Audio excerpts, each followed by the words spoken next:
महाराष्ट्र इतिहासाची साधनेमध्ये शिवाजी महाराजांची एक वेगळीच गुणरचना इतिहास आपल्याला सांगतो, जी ऐकल्यानंतर आजच्या काळातल्या लोकांचा त्याच्यावरती विश्वास बसणार नाही. पण त्या कालखंडात ह्या गोष्टी शक्य होत्या का? खरंच शिवाजी महाराजांनी असे निर्णय घेतले असतील का? किंबहुना लोकांची मानसिकता घडवण्यासाठी शिवाजी महाराजांनी असं काहीतरी भाष्य केलं असेल का? एका गोष्टीवरनं आपण पाहूयात.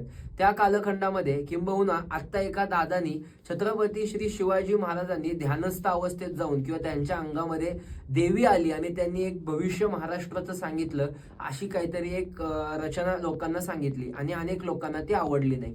पण त्या कालखंडामध्ये छत्रपती शिवरायांच्या मी जे आता कागदपत्र किंवा संदर्भ सांगितले त्यामध्ये ही खरंच माहिती आलेली आहे.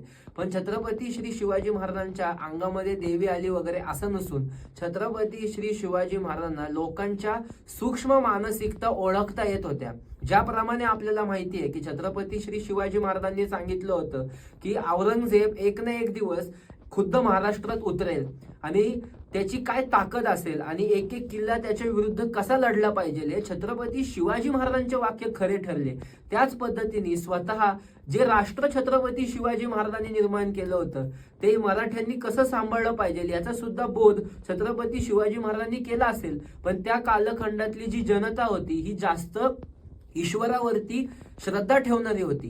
म्हणून छत्रपती शिवाजी महाराजांनी थोडेसे ध्यान करून आम्हाला साक्षात हा भवानीचा संकेत आहे आणि जंजीपासून मराठे राज्य चालवतील, राजाराम महाराज हे रायगड सोडून जंजीपर्यंत जातील, किंबहुना छत्रपती संभाजी महाराजांना एका प्रकारचं बलिदान स्वीकारावं लागेल, या सगळ्या गोष्टी सांगितल्या असाव्यात. यामध्ये ईश्वरीवाद आहे का छत्रपती शिवाजी महाराजांची दरवेळेसची बुद्धिकल्पकता आहे, तिचा अंत लागत नाही, हा विचार ज्याने त्यांनी करावा. पण हे घडलेलं आहे हे मात्र खरं आहे.